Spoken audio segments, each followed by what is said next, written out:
అద్భుతమైన రుచితో అమోఘంగా ఉండేటువంటి టమాటా పచ్చడి రెసిపీని షేర్ చేస్తున్నానండి. ఇన్స్టెంట్ గా అప్పటికప్పుడు 15 నుంచి 20 నిమిషాల్లో రెడీ అయిపోతుంది పచ్చడి. మామూలుగా అయితే మనం టమాటా పచ్చడి చేసుకోవాలంటే టమాటాలని క్యూబ్స్ లా కట్ చేసి ఉప్పు పసుపు వేసి దాన్ని 2 నుంచి 3 రోజుల పాటు మనము ఊరబెట్టుకున్న తర్వాత పీసెస్ అన్నిటిని మనము స్క్వీజ్ చేసుకుని దాంట్లో ఉన్న వాటర్ ని ఎండబెట్టి ఇట్లా చాలా ప్రాసెస్ ఉంటుంది కదండి. ఇప్పుడు అసలు అదంతా అక్కర్లేదు, బట్ రుచి మాత్రం అద్భుతంగా ఉంటుందండి. ఇంకా మనం పచ్చడి ప్రాసెస్ లోకి వెళ్ళిపోదామండి. ఇక్కడ నేను ఇంత క్వాంటిటీ టమాటాలు తీసుకున్నాను, అది బాగా పండినాయి అనమాట. ఆల్మోస్ట్ ½ కేజీ నుంచి 30 కేజీ వరకు ఉంటాయండి. ఒక కమలా సైజ్ చింతపండుని తీసుకున్నాను. ఇంకా ఈ టమాటాలను శుభ్రంగా వాష్ చేసేసుకుని డ్రై చేసుకున్న తర్వాత ఈ విధంగా క్యూబ్స్ లో కట్ చేసేసుకున్నానండి. ఇప్పుడు ఈ పీసెస్ ని ఒక గిన్నెలోకి వేసేసుకుంటున్నానండి. అదే విధంగా మనం తీసుకున్న చింతపండును కూడా ఈ విధంగా యాడ్ చేసేసుకున్నాము. ఒకసారి కడిగి దీన్ని కూడా డ్రై చేసుకుంటాం అనమాట టమాటాలతో పాటు. ఇంకా ఈ రెండింటిని చక్కగా మగ్గించేసుకోవాలండి మూత పెట్టుకొని. టమాటాల నుంచి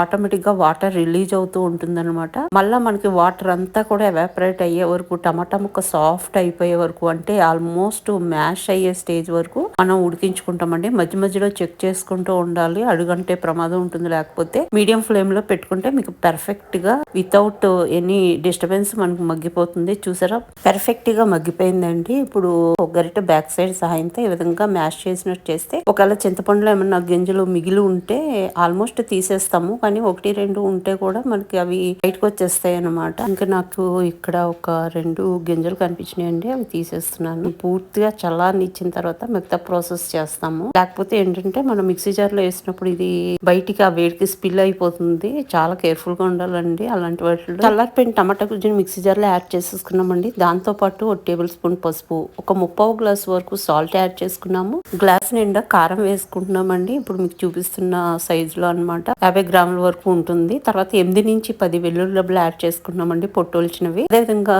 2 టీ స్పూన్ల నిండా ఆవు పిండి యాడ్ చేసుకుంటున్నాం ఇక్కడ. అదే విధంగా మెంతుల్ని డ్రై రోస్ట్ చేసుకుని పౌడర్ చేసుకుంటాం అనమాట. అది 1 టేబుల్ స్పూన్ యాడ్ చేసుకున్నాము. వీటన్నిటిని మంచిగా మెత్తగా మనము గ్రైండ్ చేసుకుంటాం అనమాట. ఇంకా పోపు కోసం ఇక్కడ కచ్చపచ్చ దంచుకున్న వెల్లుల్లబ్బలు, ఎండుమిర్చి, మినపప్పు, శనగపప్పు, మెంతులు, ఆవాలు, జీలకర్ర, కరివేపాకు, వీటన్నిటిని ఇంత క్వాంటిటీ రెడీ చేసుకుంటామండి.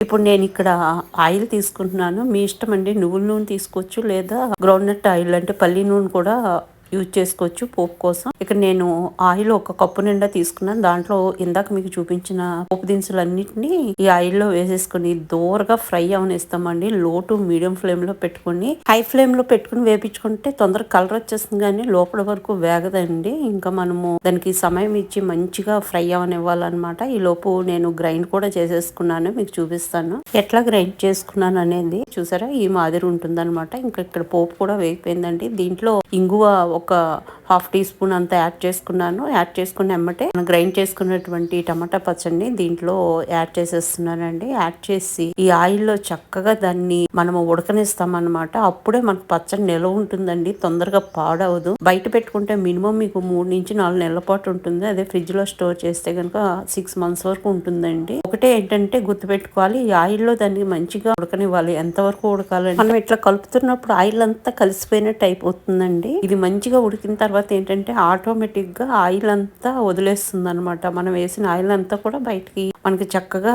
కనిపిస్తూ ఉంటుంది. అదే ఇండికేషన్ మనకి పచ్చడి అంతా కూడా పర్ఫెక్ట్ గా ఉడికిందని చెప్పి. అలా చేసుకుంటే ఏంటంటే నిల్వ ఉంటుంది, పాడైపోవడం అలాంటిది ఉండదు అనమాట. అదే మెయిన్ అండి.